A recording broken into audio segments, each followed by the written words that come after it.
예배 자리에 함께 해주신 부활교회 성도 여러분, 그리고 여러 성도 여러분 반갑습니다. 오늘 또 우리 온 마음 다해 신령과 진정으로 예배할 수 있기를 바랍니다. 우리 함께 고백의 기도를 드리면서 예배 시작하겠습니다. 다 같이 기도합니다.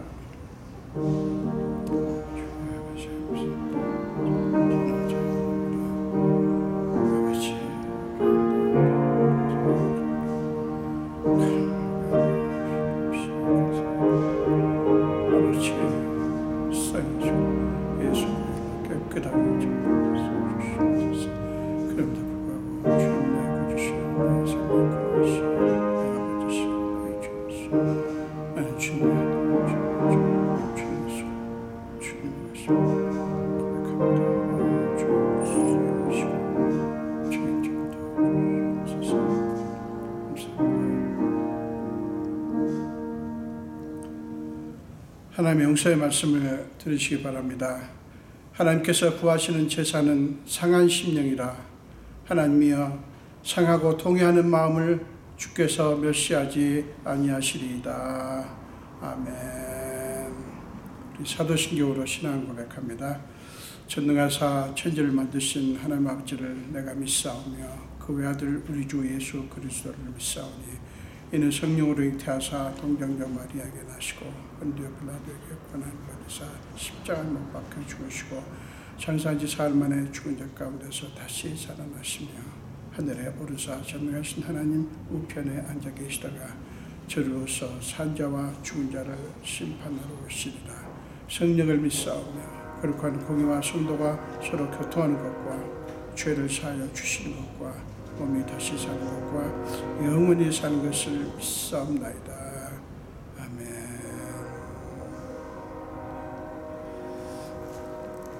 네, 우리 찬송하시겠습니다. 새 찬송가 406장이고요. 통일 찬송가 464장입니다. 새 찬송가 406장, 통일 찬송가 464장입니다.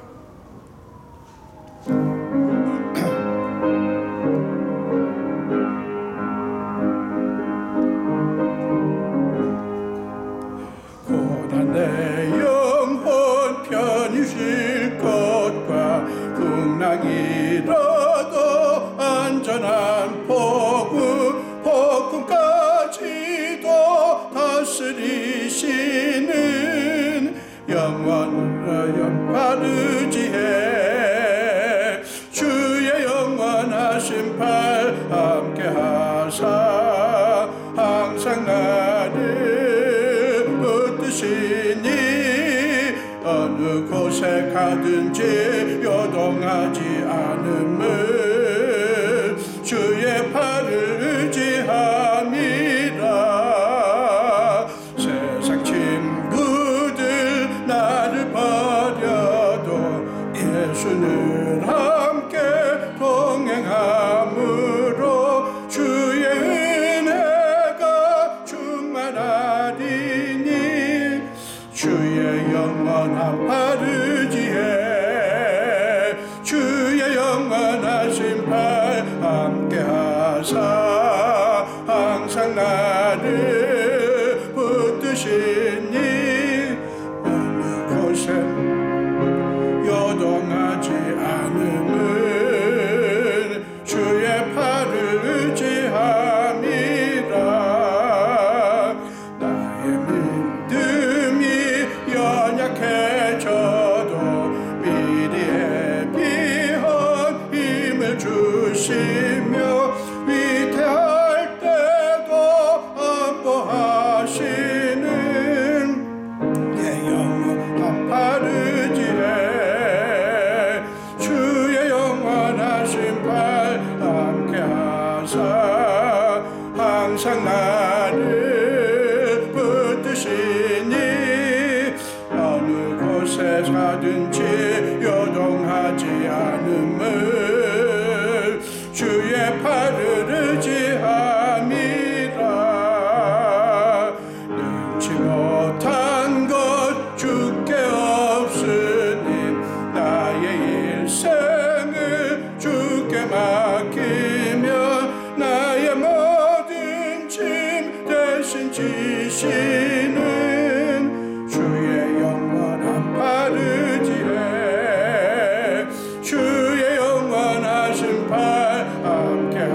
주옵소서. 항상 나를 붙드시니 어느 곳에 가든지 요동하지 않음을 주의 팔을 의지함이라.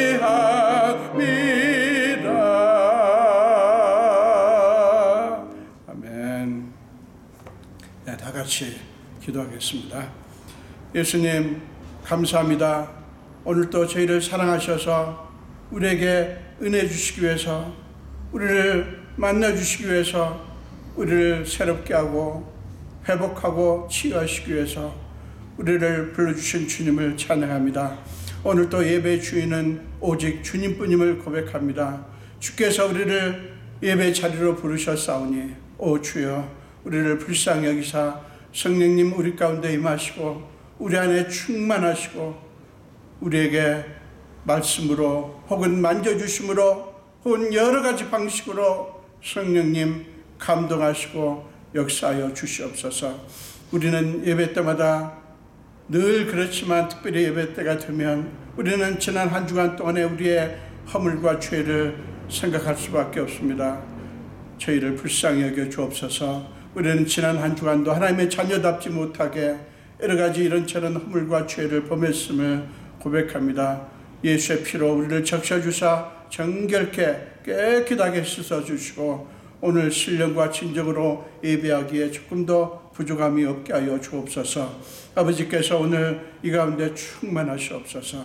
우리가 예배하면서 우리가 하나님께 어떤 존재인지를, 그리고 하나님은 우리에게 어떤 분이신지를 우리가 확인하고 거기서 우리가 힘을 얻고 용기를 얻고 새롭게 되는 은혜를 허락해 주옵소서. 아버지, 우리 성도들의 지난 한 주간의 삶을 아시는 주님, 성도들이 살아온 한 주간의 삶의 정황을 아시는 주님, 얼마나 힘들고 어렵고 고통스러운 순간을 지나왔는지 아시는 주님, 우리는 여전히 코로나의 위협 속에 얼마나 힘든 시간을 보냈는지 아시는 주님, 하나님께서 사랑하는 자녀들이 오니 아버지여 임하사 머리끝부터 발끝까지 그들을 고쳐주시고 그들의 마음의 상처도 육신의 연약함도 강건하게 만들어 주시옵소서. 오늘 예배의 주인은 주님이시오니 주께서 마음껏 우리에게 역사하여 주시옵소서. 오늘 우리가 귀를 기울이겠사오니 말씀하여 주시고 그 말씀이 우리의 심령 골수를 쪼개는 능력이 되게 하여 주시옵소서. 아버지, 이 주님의 교회도 주님의 손에 부탁합니다. 하나님께서 기뻐하시는 교회, 하나님께서 마음에 들어 하시는 교회, 하나님께서 마음껏 사용하시기에 조금 더 부족함이 없는 교회가 되게 하시고, 그리하여 하나님이 하시는 일이 이 부활의 교회를 통해서 놀랍게 드러나고 왕성해지는 축복을 허락하여 주시옵소서. 이 교회를 섬기고 이 교회를 위해서 헌신하고 수고하는 많은 손길들을 기억하사 그들의 수고가 하나도 헛되지 않게 하시고 다 하나님의 영광과 은혜로 열매 맺게 하여 주시옵소서. 아버지, 우리 교회가 올해 한 해 동안에 소망의 사람이라는 표현을 가지고 모두가 소망의 사람이 되기를 목표로 하고 이제 이 한 해를 시작했습니다. 아버지여, 우리를 붙들어 주시옵소서. 우리 성도들이 있는 곳에서 소망의 역사가 일어나게 하시고 하나님이 하시는 일이 드러나게 하여 주시옵소서. 아버지께서 이 교회를 통해서 주님이 사랑하는 성도들을 통해서 마음껏 영광 받아 주시옵소서. 주님 손에 온전히 맡겨옵고 감사드리며 예수 이름으로 기도합니다. 아멘.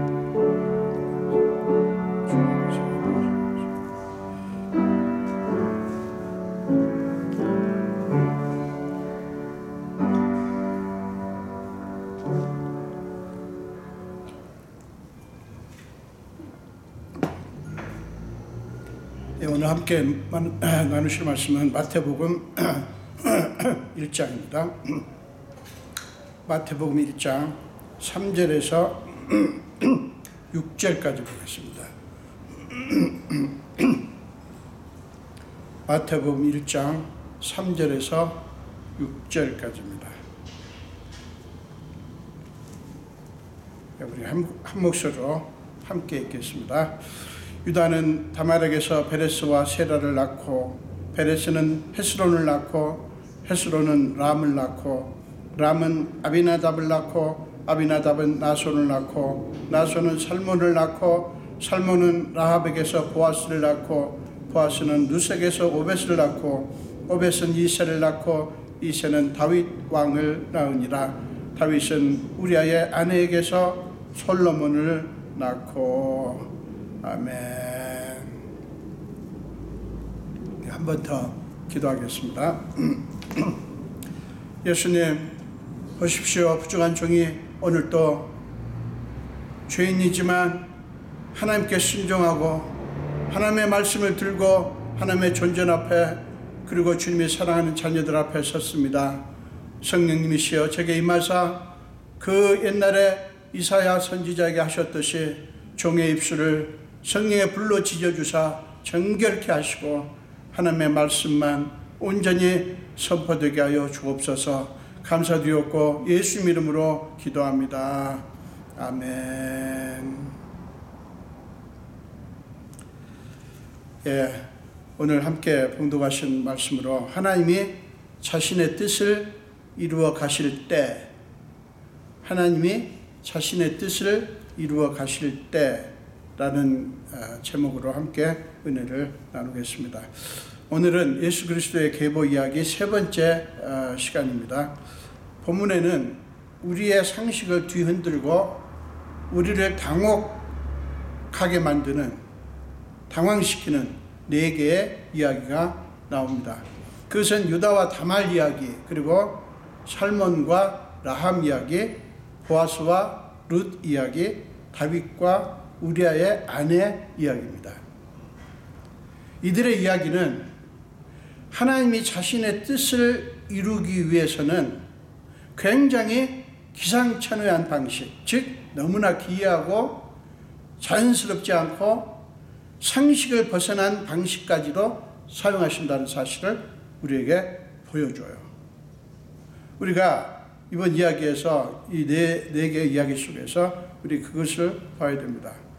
하나님의 뜻을 이루시기 위해서 그래요. 아주 기상천외하고 너무나 기이하고 자연스럽지 않고 상식을 벗어난 그런 방식까지도 하나님은 사용하신다는 거예요. 하나님의 뜻을 이루시기 위해서. 그렇기 때문에 우리에게는 우리의 이해의 벽을 뛰어넘고 기상천외한 하나님의 방식에 대해서 마음을 닫아버리지 않겠다는 믿음의 결단이 있어야 돼요. 그래야 오늘 이야기들을 이해할 수가 있어요. 여러분, 본문에서 우리가 주목해야 할 것은 이들의 이야기 속에는 하나님이 자신의 뜻을 이루어 가시는 놀라운 비밀이 있다는 것입니다. 하나님이 자신의 뜻을 이루어 가시는 놀라운 비밀이 오늘 이야기 속에 있어요. 이거 우리가 주목해야 돼요. 그걸 마음에 담고 우리 함께 이야기를 나누도록 하겠습니다. 첫 번째 이야기는 유다와 다말 이야기입니다. 창세기 38장에 길게 기록이 되어 있습니다. 제가 다 읽지는 않겠지만 여러분 나중에 창세기 38장을 찾아보시면 좋겠어요. 자, 유다의 다말 이야기예요. 이 이야기는 차마 입에 담기도 낯뜨거운 부끄러운 그런 심각한 윤리 문제를 우리에게 던집니다. 성경은 이렇게 말하죠. 3절에 유다는 오늘 본문 마태복음 1장 3절에 유다는 다말에게서 베레스와 세라를 낳고 이렇게 말씀하잖아요. 이걸 보면 유다와 다말은 정상적인 남편과 아내 관계처럼 보이지 않습니까? 그러나 우리가 잘 알다시피 그들의 관계는 시아버지와 며느리의 관계잖아요. 그런데 그 둘 사이에서 아이가 태어난다? 여러분, 이걸 누가 용납할 수가 있겠어요? 시아버지와 며느리 사이에 아이가 태어났다? 이걸 누가 이해할 수 있겠냐고요. 여러분, 어떻게 이런 일이 일어났습니까? 자초지종은 이렇습니다. 유다에게는 세 아들이 있었어요. 장자 엘과 그 다음에 둘째 오난과 셋째 셀라가 있었어요. 유다는 장자를 위해서 엘을 위해서 다말을 아내로 데려왔습니다. 그런데 엘이 성경에 보니까 하나님 앞에서 악을 행한 것 때문에 하나님이 그를 죽이셨다고 말씀합니다. 무슨 악을 행했는지, 죽일 만큼 어떤 악을 행했는지 기록은 나와 있지 않지만 어쨌든 하나님께서는 장자 엘을 죽이셨어요. 그러면 관습상 동생인 오난이 형을 대신해서 형수와의 관계를 통해서 형의 아들을 낳아가지고 형의 대를 잇게 해야 되는 것이었어요. 그게 우리가 잘 아는 계대 결혼 풍습이죠. 계대 결혼. 그러나 둘째 아들 오난은 그게 자기 대를 잇는 게 아니라는 것 때문에 그는 순종하지 않았어요. 성경에 38장 그 10절에 보니까 하나님은 그것을 악하게 보시고 그도 죽이셨어요. 그러니까 오난이 행한 것을 악하게 보셨다는 거예요. 자, 이제 유다에게 남은 아들은 막내 셀라뿐이었어요. 그러나 그가 너무 어리기도 했지만 실은 유다는 혹시 그 아들까지 죽임을 당할까 봐 두려워서 그가 자라기까지 기다리는 대신에 며느리를 친정으로 보내버립니다. 일시적으로 보낸 게 아니에요. 아예 친정으로 가게 합니다. 말은 멋있게 본문에 창세기 38장에 읽어보면 멋있게 표현되어 있지만 사실은 그냥 쫓아보낸 거예요. 세월이 흘러 다음 차례인 셀라가 장성을 했지만 유다는 결국 그 관습을 따르지 않습니다. 그것은 그 유다의 행동은 계대 결혼을 통해서 자손을 잇게 하는 하나님의 뜻을 어긴 것이었어요. 요새 풍습으로는 관습으로는 도무지 이해가 안 되는 거죠. 근데 그때는 그랬다는 거예요. 셋째 아들 셀라가 장성했으니까 그를 형수와 결혼을 시켜서 형의 자손을 잇게 했어야 했는데 혹시라도 셋째 아들이 불순종해가지고요. 오난처럼 불순종해가지고 죽임을 당할까봐 두려워서 유다가 그렇게 하지 않은 거예요. 그러니까 오난을 하나님께서 죽인 것을 보면 그 계대 결혼의 풍습에 대한 하나님의 마음이 담겨 있죠. 그렇게 우리는 이해할 수 없지만 그때 당시는 그랬어요. 자, 유다는 결국 그렇게 순종하지 않습니다. 여러분, 자손을 잇는 문제, 유다의 자손을 잇는 문제는 그렇게 끝날 것 같았어요. 그런데 뜻밖의 사건이 벌어집니다. 그게 뭐죠? 친정으로 내쫓겼던 다말이 얼마 전에 자기 아내를 잃은 시아버지가 자기 친정 마을로 온다는 소식을 듣고 다말이 기상천외한 생각을 합니다. 다말이 스스로를 창녀처럼 꾸미고 길에서 시아버지를 기다린 거예요. 여러분, 다말의 작전은 먹힙니다. 제가 작전이라고 이름을 붙이면서 제가 웃음이 나옵니다. 다말의 작전은 먹혀요. 시아버지 유다가 자기 며느리를 창녀로 알고 다말과 관계를 맺은 거예요. 그래야 다말은 시아버지 유다의 자식을 낳게 됩니다. 이것은 남편의 대가 이어지도록 하기 위한 다말의 용기 있는 행위였어요. 성경은 당시에는 그것이 명확하게 밝혀지지 않았지만 성경은 다말의 행위에 대해서 잘못된 죄악된 것이라고 말하지 않아요. 용기 있는 행위였어요. 그러나 그것은 여러분 우리가 창세기 38장을 읽어보면 정말 아슬아슬하게 그 일이 이루어집니다.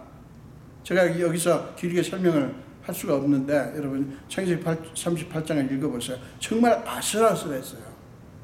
왜 아슬아슬했냐면 아무리 다말이 그렇게 용기 있게 대를 잇기 위해서 그렇게 했다고 해도요, 만약에 유다가 받아들이지 않았으면 다말은 돌에 맞아 죽었을 거예요. 돌에 맞아 죽었을 거예요. 요셉 이야기하고 비슷합니다. 만약에 요셉이 마리아가 임신한 것 때문에 그거를 밝히고 사람들에게 드러내버렸으면 마리아는 돌에 맞아 죽는 거였어요. 정말 요셉과 마리아 이야기도 얼마나 아슬아슬합니까? 인간적으로 보면. 자, 그런데 다행히도 유다는 자기의 잘못을 깨닫고 며느리 다말의 임신을 이해하고 받아들이는 순종을 했어요. 창세기 38장 26절에 나옵니다. 그는 이렇게 고백합니다. 그는 나보다 옳도다. 다말을 얘기하는 거예요. 그는 나보다 옳도다. 내가 그를 내 아들 셀라에게 주지 아니하였음이로다. 그렇게 고백을 합니다. 그리고 다시는 그를 가까이 하지 않았다. 라고 26절은 말씀을 합니다. 그러니까 유다는 다말의 행위가 옳다고 하는 것을 인정한 거예요. 내가 내 아들 셀라를 그에게 주지 않았다. 그래서 며느리가 이렇게 했다. 그가 옳다. 이렇게 선포를 한 거예요. 여러분, 그렇게 해서 베레스와 세라가 쌍둥이로 태어났고 성경에 보면 베레스가 예수 그리스도의 계보를 잇게 됩니다. 그러나 여러분 그걸 윤리적으로 어떻게 받아들일 수가 있겠어요? 윤리적으로 말이 안 되잖아요.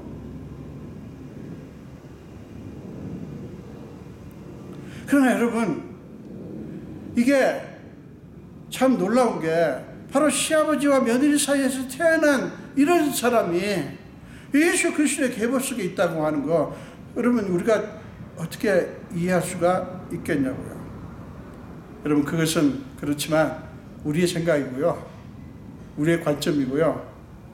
하나님은 그렇게 태어난 베레스를 인정하셨어요. 여러분, 중요한 게 이거예요.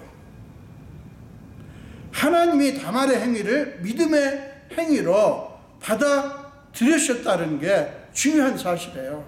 하나님이 하신 일이기 때문에 중요하다는 거예요. 그 행위 자체가 좋다는 게 아니라 하나님께서 특별하게 그 경우에 그렇게 역사하셨다는 거예요. 여러분, 모든 그런 경우를 다 하나님께서 인정하시겠어요? 그건 아니죠. 근데 유다의 경우 그렇게 했다고 하는 거예요. 하나님의 주권적으로 그렇게 역사하셨다고 하는 게 우리가 주목해야 될 부분이에요. 그 이후 베레스의 자손들 이야기는 살몬을 낳기까지 별 문제 없이 정상적으로 흘러갑니다. 그러다가 살몬과 라합 사이에 보아스가 태어나는 이야기가 등장합니다. 자, 살몬과 라합의 만남은 여호수아 2장에 기록이 되어 있어요.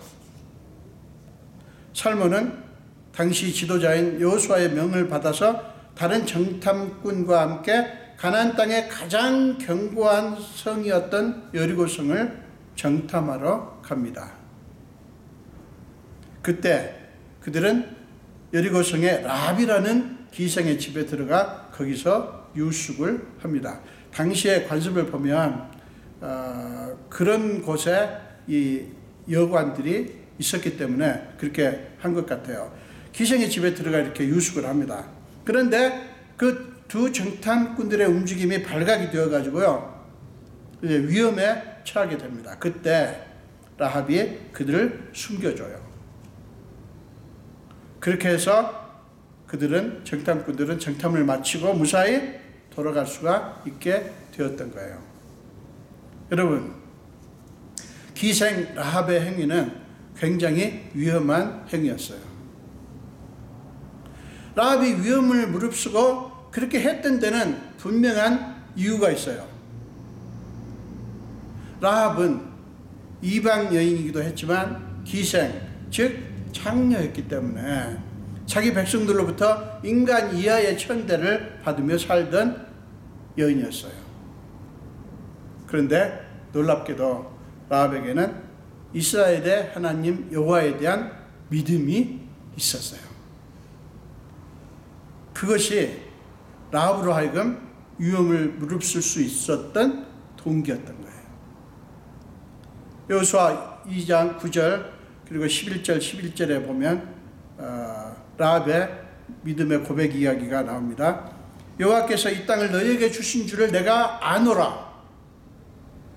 너희 하나님 여호와는 위로는 하늘에서도 아래로는 땅에서도 하나님이시니라.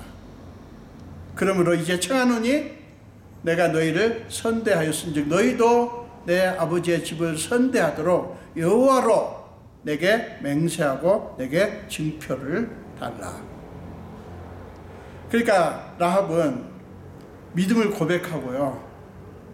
그 믿음의 고백에 대한 그걸 의지하고 믿음을 고백하고 거기에 근거해서 약속을 해달라고 요구를 합니다. 여러분, 그래서 라합이 이스라엘 백성들이 반드시 여리고성을 차지할 것이라고 하는 믿음의 표현이었어요. 두 정탐꾼들은 라합의 고백과 요구를 받아들이고 라합과 언약을 맺습니다. 그것은 믿음의 고백을 바탕으로 하나님 앞에서 맺은 믿음의 언약이었어요. 그리하여 이스라엘 백성들이 여리고성을 점령했을 때 라합과 온 가족, 친척들까지 다 구원을 받게 되죠. 그뿐 아니라 라합은 살몬과 결혼하여 보아스를 낳았고요. 그 이야기는 룻기 4장 21절에 나오죠. 보아스를 낳았고 그 보아스가 예수님의 계보에 오르게 된 거예요. 이야기가 참 드라마틱하죠. 여러분, 세 번째 이야기는 보아스와 룻의 이야기입니다. 그 보아스와 룻의 이야기가 룻기에 자세히 기록이 되어 있죠. 이 두 사람의 만남 이야기도 신기하고 놀랍습니다. 정말 한편의 드라마를 보는 것 같아요. 어느 날 나오미 가정이 남편이 엘리멜렉이죠. 유다의 흉년이 들어가지고 먹을 것이 없으니까 모압 땅으로 이주를 해가지고 거기서 살게 됩니다. 그런데 참 안타깝게도 그 엘리멜렉이 그 모압 땅에서 죽습니다. 그래서 이제 나오미는 두 아들을 위해서 모압 여인들을 며느리로 맞아들입니다. 그런데 이게 너무나 안타깝게도 두 아들조차 후손을 낳지 못하고 모압 땅에서 죽습니다. 자, 그렇게 10년이 지났어요. 그런 후에 나오미는 유다 땅의 흉년이 이제 끝나고 회복되었다고 하는, 하나님께서 그렇게 하셨다는 소식을 듣게 됩니다. 그래서 나오미는 이제 유다 땅 베들레헴으로 돌아오게 되죠. 그때 두 며느리 중에서 유독 룻이 시어머니가 그렇게 강하게 만류하는데도 고향으로 돌아가라, 집으로 돌아가라 만류하는데도 기어이 시어머니를 따릅니다. 그때 룻이 시어머니의 만류에 대해서 그거를 반박하는 그런 주장을 하죠. 룻기 1장 16절 17절에 나옵니다. 내가 어머니를 떠나며 내게 어머니를 떠나며 어머니를 따르지 말고 돌아가라 강권하지 마옵소서. 어머니께서 가시는 곳에 나도 가고 어머니께서 머무시는 곳에 나도 머물겠나이다. 어머니의 백성이 나의 백성이 되고 어머니 하나님이 나의 하나님이 되시리니 어머니께서 죽으시는 곳에서 나도 죽어 거기 묻힐 것이라. 룻은 놀라운 믿음을 고백해요. 그래서 시어머니는 룻을 데리고 함께 유다 땅으로 돌아오게 되었어요. 그런데 그것이 룻이 보아스를 만나게 되는 계기가 되었잖아요. 그 룻이 보아스를 만나는 이야기도 얼마나 또 참 드라마틱합니까? 제가 그것을 다 설명할 수는 없는데요. 여러분, 결국에는 룻과 보아스는 결혼을 해가지고 그들 사이에서 오벳이 태어나고요. 그 다음에 오벳은 이새를 낳고 이새는 다윗 왕을 낳게 됩니다. 이 사이에서 참 흥미로운 것은 오벳이 태어나고 오벳이 이새를 낳잖아. 이새는 다윗의 아버지잖아요. 사실은 그 사이에 원래 우리 역사를 보면 사울 왕이 나오잖아요. 사울 왕의 아버지 기스가 나와야 될 자리에 지금 이새가 등장을 하지 않습니까? 참 이게 신기합니다. 놀랍습니다. 자, 어쨌든 그렇게 해서 이새는 다윗 왕을 낳게 된 거예요. 여러분, 오벳에서 이새로, 그 다음에 이새에서 다윗으로 이어지는 이 흐름 또한 굉장히 흥미롭습니다. 어느 날 하나님이 사무엘을 이새의 집으로 보내가지고 그의 아들 중에서, 이새 아들들 중에서 기름을 부으라고 하셨어요. 사울 왕을 이을 이스라엘의 새로운 왕을 세우시려는 것이었죠. 다윗은 이새의 아들들 중에서 8번째 막내였기 때문에 왕으로 선택될 가능성이 전혀 없었어요. 당시에 우리 사무엘상서 16장에 읽어보면 6절 이하에 보면 다윗은 아예 사무엘 선지자를 만나는 자리에 있지도 않았어요. 전혀 가능성이 없었기 때문에 막내기도 하고 그렇기 때문에 양을 치게 둔 거죠. 근데 사무엘상서 16장 6절 이하에 보면 하나님이 그 일에 전적으로 간섭을 하십니다. 그래야 가능성이 전혀 없었던 다윗이 기름 부음을 받게 된 거예요. 사람이 아니라 하나님이 그를 선택한 거예요. 아버지도 아니고 어떤 누구도 아니고 하나님이, 심지어는 사무엘 선지자조차도 장자를 보고 너무 보기가 좋아가지고요, 하나님이 정하신 사람인 줄 알았잖아요. 그러나 아니었어요. 하나님이 자신의 뜻을 이루시기 위해서 얼마나 고집을 부리셨는가를 증명하는 이야기예요. 여기서 하나님의 고집 얘기하니까 여러분, 고집이라는 단어가 부정적인 의미를 갖지만 사실은 굉장히 긍정적인 그런 단어죠. 하나님이 자기 뜻을 이루시기 위해서 얼마나 집요하게 역사하셨는지를 보여주는 이야기라고요. 자, 본문의 마지막 이야기는 다윗과 우리아의 아내 이야기입니다. 우리가 잘 아는 대로 우리아의 아내의 이름은 밧세바죠. 근데요, 흥미로운 것은 성경은 그녀의 이름을 소개하지 않아요. 대신에 우리아의 아내라고 소개를 합니다. 성경에 보면 재밌어요. 우리아의 아내라고 소개해. 뭐라고 합니까? 다윗은 우리아의 아내에게서, 자기 아내라고 표현하지 않습니다. 성경은 다윗의 아내라고 표현하지 않고 우리아의 아내에게서 솔로몬을 낳았다고 표현하는 거 보십시오. 이게 뭡니까? 그들의 관계에 심각한 문제가 있다고 하는 것을 노골적으로 보여주는 거예요. 그 이야기는 사무엘하서 11장에 자세히 기록이 되어 있죠. 거기 보면, 여러분 11장에 읽어보면 다윗 왕이 얼마나 심각한 죄를 범했는지를 아주 상세하게 묘사를 합니다.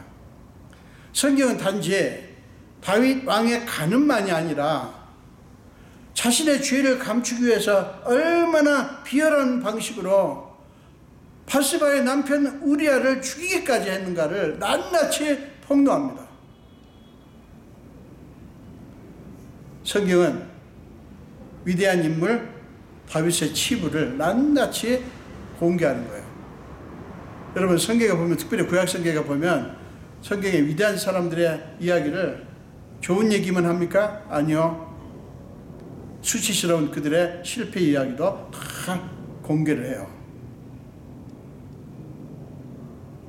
자, 여러분, 다윗 왕은 자신의 뜻대로 밧세바를 아내로 맞이하고 자기가 저지른 죄를 잊으려 했겠지만 하나님은 그런 다윗을 내버려 두지 않으셨어요.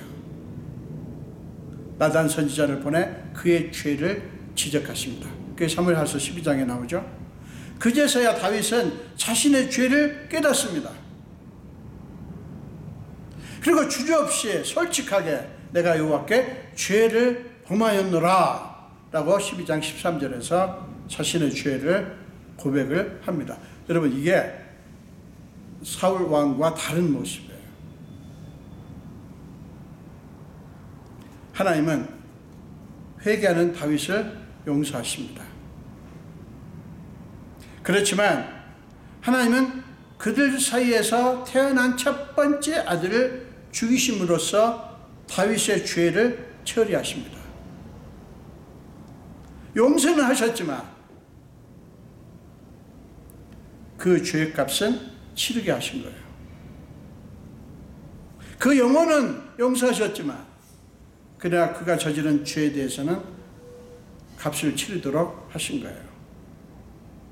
그렇지만 하나님은 다윗을 다시 불쌍히 여기시고 두 번째 아들을 주십니다. 그게 사무엘하서 12장 24절에 기록이 되어 있죠.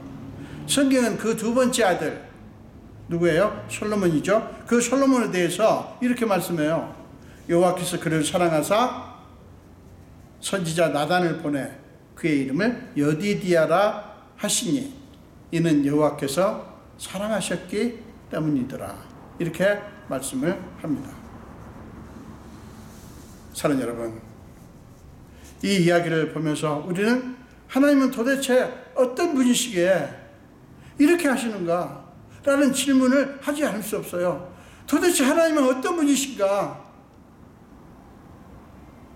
보세요. 지금 이야기들이 다 우리의 이해를 어렵게 만들잖아요. 도대체 하나님은 어떤 분이시냐고요. 여러분, 누가 밧세바와의 관계를 정상적으로 볼 수 있겠으며 정상적인 부부관계에서 태어난 다른 아들들도 많은데 하나님은 왜 굳이 부도덕의 상징인 그런 관계에서 태어난 아들을 사랑하시고 굳이 그를 하나님의 구속 이야기 속에 포함을 시키십니까? 여러분, 이거 이해가 되십니까?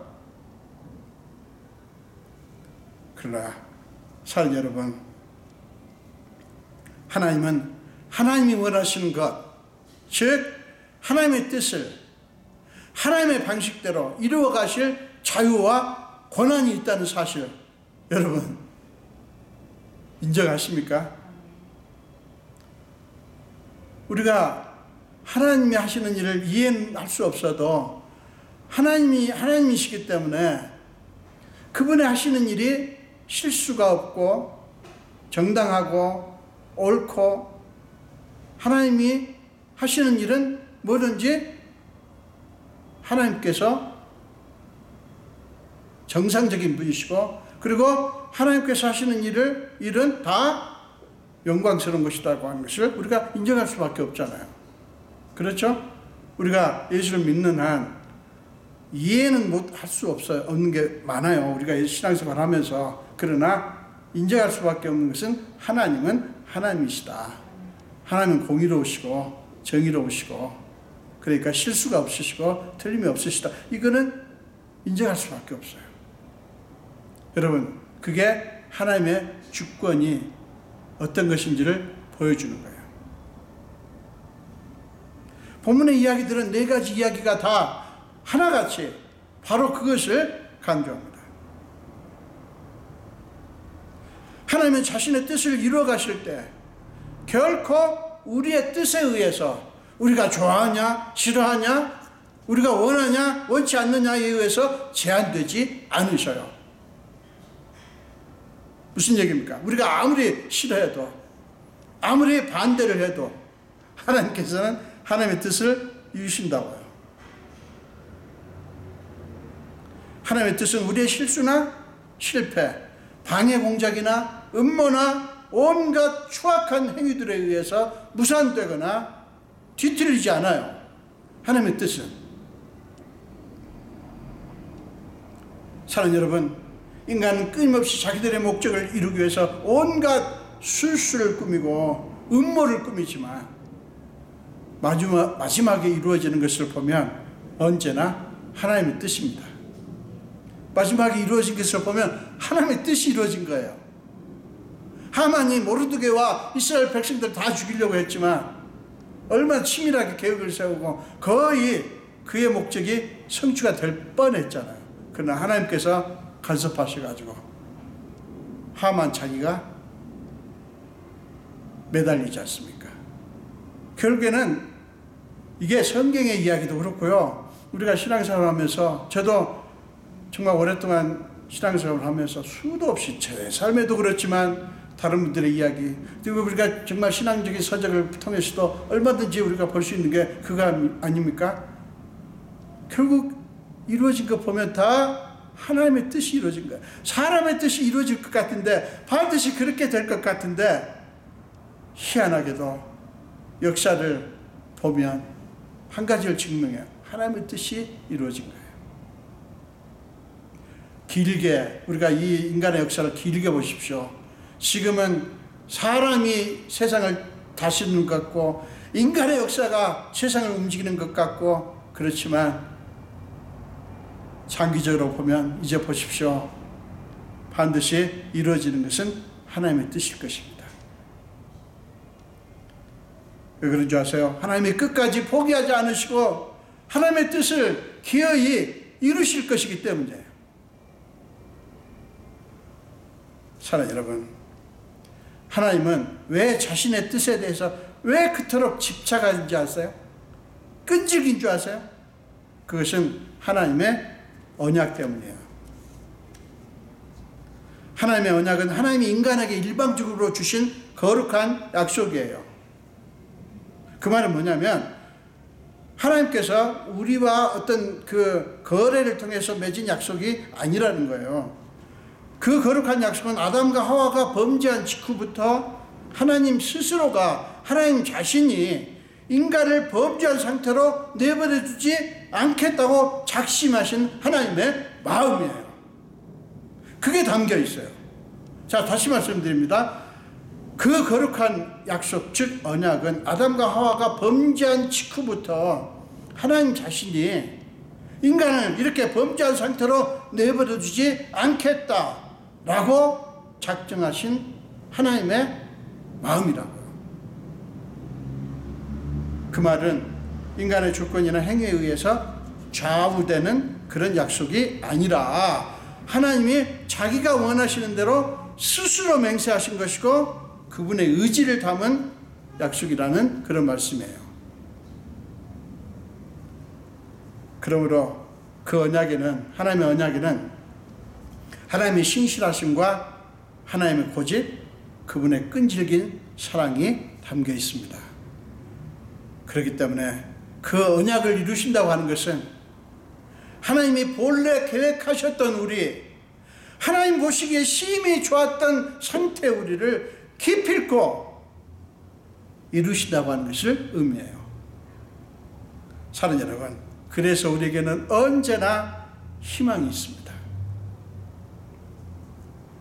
인간의 잘잘못에 따라서, 우리의 잘잘못에 따라서 하나님의 다음 행동이 달라지는 게 아니기 때문이에요. 우리가 잘하고 못하고에 의해서 하나님의 뜻이 왔다 갔다 하는 게 아니라는 말이에요.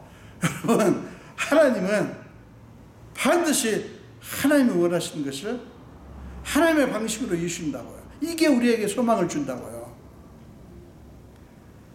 자, 유다로부터 솔로몬까지 그 모든 이야기들이 증언하는 것이 이거예요. 이제 우리의 이야기도 마찬가지입니다. 사랑하는 여러분, 우리의 이야기도 우리가 만드는 것 같죠? 사람들이 만드는 것 같죠? 아니요. 우리가 하나님의 자녀이기 때문에 우리의 이야기도 하나님이 만들어 가셔요. 하나님의 계획을 막거나 무산시킬 수 있는 것은 전혀 없어요. 예, 그들의 이야기는 기이하고, 오늘 네 가지 이야기를 보세요. 기이하고 우리의 도덕적인 관념 기준을 벗어납니다. 그러나 하나님은 그런 것들까지도 자신의 뜻을 이루어 가시기 위한 재료로 쓰실 수 있다고 하는 것을 보여주는 거예요. 그런 것까지도. 여러분, 그러므로 기억하십시오. 하나님이 사용하지 못할 그 어떤 사건도 사람도 없어요. 하나님은 자신의 뜻을 이루기 위해서라면 하나님께서 사용하지 못하실 게 전혀 없다는 말이에요. 만약에 우리가 어떻게 하는가에 따라서 하나님의 뜻도 마구 바뀐다면 여러분, 그걸 어찌 우리가 하나님이 하시는 일이라고 할 수 있겠어요? 그건 우리 뜻대로 되는 것이죠. 그렇지 않습니까? 여러분, 그렇기 때문에 우리는 우리의 어떠함에 자꾸 그걸 보면서, 나 자신을 보면서 하나님의 뜻을 이렇게 자꾸 생각을 하지 마세요. 무슨 얘기냐면, 내가 어떻게 하느냐에 따라서 하나님께서 나를 위한 뜻을 이루실 거야, 말 것일 거야, 그렇게 생각하지 말라는 말이에요. 그렇다고 해서 우리가 아무렇게 살아야 된다는 뜻이 아니라 최선을 다해서 하나님 기뻐하시는 삶을 살도록 우리가 애를 써야 됩니다. 그거는 조건이 아니에요. 우리가 하나님의 자녀이기 때문에, 여러분, 하나님의 자녀인데 당연히 그거는 해야 되는 거예요. 조건이 아니에요. 사랑하는 여러분, 기억하십시오. 하나님은 사람과 같지 않으십니다. 자, 민수기 23장 19절을 보겠습니다. 민수기 23장 19절입니다. 하나님은 사람이 아니시니 거짓말을 하지 않으시고 인생이 아니시니 후회가 없으시도다. 어찌 그 말씀하신 바를 행하지 않으시며 하신 말씀을 실행하지 않으시랴. 사랑하는 여러분, 우리가 믿는 하나님은 바로 이 하나님, 인간의 혈통이나 권세나 특권의 벽에 갇히지 않으시는 하나님, 우리는 이 하나님을 믿는 거예요. 저는 예수를 믿는 많은 분들이 하나님을 생각할 때 너무 세상의 어떤 성자의 그런 이미지를 가지고 신앙생활 하는 분들이 어쩌면 그렇게 많은지 몰라요. 우리 하나님, 우리 예수님은 다 아니에요. 그런 분이 아니에요. 인간의 혈통이나 권세나 특권의 벽에 갇혀서 거기에 맞춰서 행하시는 분이 아니라고요. 여러분, 하나님의 뜻이 무산될 것만 같은 순간순간마다, 오늘 내 이야기도 그렇잖아요. 하나님의 뜻이 이제 무산될 것 같은 그런 순간마다 하나님은 의외의 사람들과 의외의 방식을 통해서 기어이 자신의 뜻을 이루시잖아요. 우리를 위해서도 그렇게 하실 겁니다. 그러므로 사랑하는 여러분, 그분의 신비한 방식을 믿고 그분에게 여러분 자신의 뜻과 계획을 온전히 맡기십시오. 그러면 여러분의 계획과 뜻은 하나님의 뜻 안에 녹아지게 되고요. 자, 잘 보세요. 여러분이 정말 온전히 맡기면 여러분의 계획과 뜻이 하나님의 뜻 안에 녹아져요. 그리고 그때부터 그것은 여러분의 뜻이 아니라 하나님이 기어이 이루어 가시는 뜻이 됩니다. 이게 신비한 거예요. 이사야서 43장 13절에 보면 내가 행하리니 누가 막으리요? 내가 행하리니 누가 막으리요? 하나님께서 그렇게 말씀하셨어요. 그렇게 말씀하신 하나님이 우리의 뜻과 계획을 이루어 가시는 은혜, 이런 축복을 누리시는 우리 모두가 되시기를 주님의 이름으로 축원합니다. 기도하겠습니다. 예수님, 감사합니다. 오늘도 이렇게 주님의 전도를 불러주시고 말씀을 나누는 중에 정말 하나님께서 하나님의 뜻을 이루어 가실 때 어떤 일이 일어나는가를 네 가지 이야기를 통해서 살펴봤습니다. 아버지, 하나님이 그런 분이시라고 하는, 우리가 믿는 하나님이 그런 분이심을 다시 확인합니다.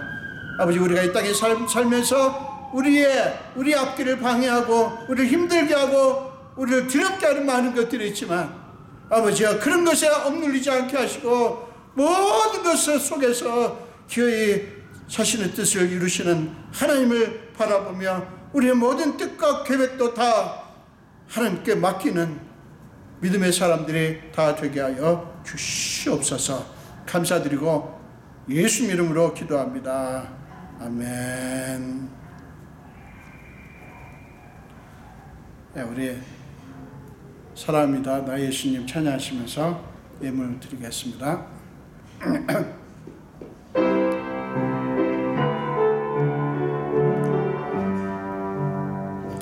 사랑합니다. 나의 예수님 사랑합니다. 아주 많이요. 사랑합니다. 나의 예수님 사랑합니다. 그것뿐이에요. 사랑한다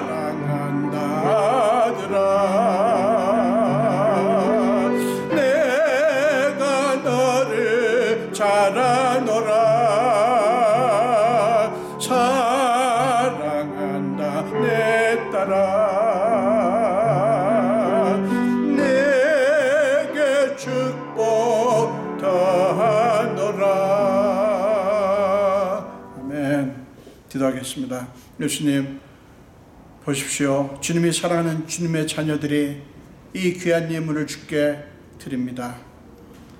지난 한 주간도 살면서 주님의 사랑하는 자녀들이 얼마나 수고하고 있었는지 아시는 주님, 하나님을 사랑하는 마음으로 여러 가지 제목으로 이 예물을 드린 저들의 모든 형편과 사정과 간절한 마음의 소원까지 낱낱이 아시는 주님, 하늘을 여시고 하나님께서 하나님의 방식으로 하나님의 수준대로 마음껏 축복하여 주옵소서. 감사드리고 축복하며 예수 이름으로 기도합니다.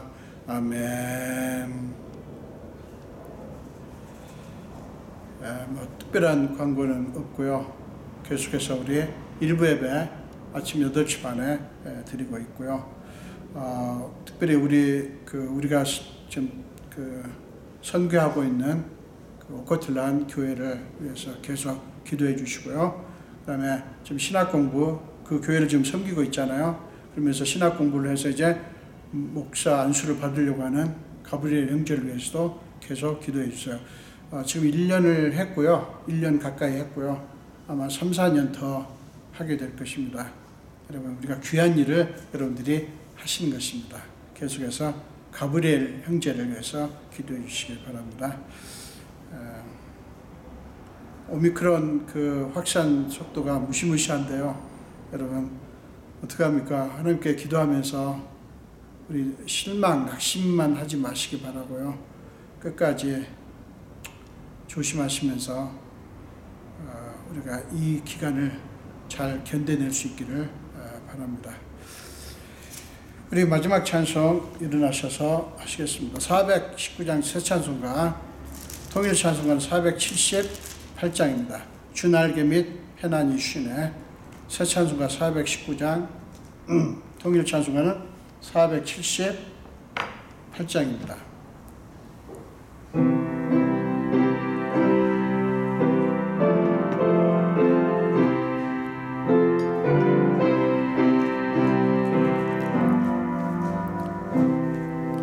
주 날개 밑 내가 편안히 쉬네.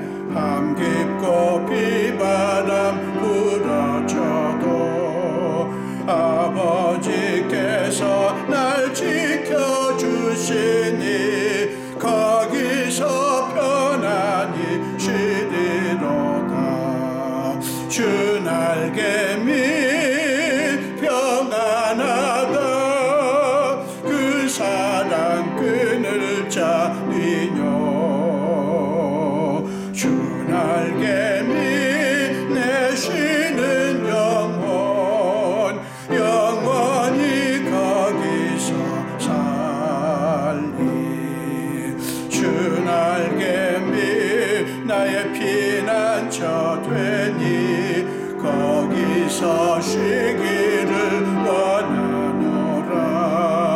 세상이 나를 위로지 못하나 거기서 평화를 누리리라.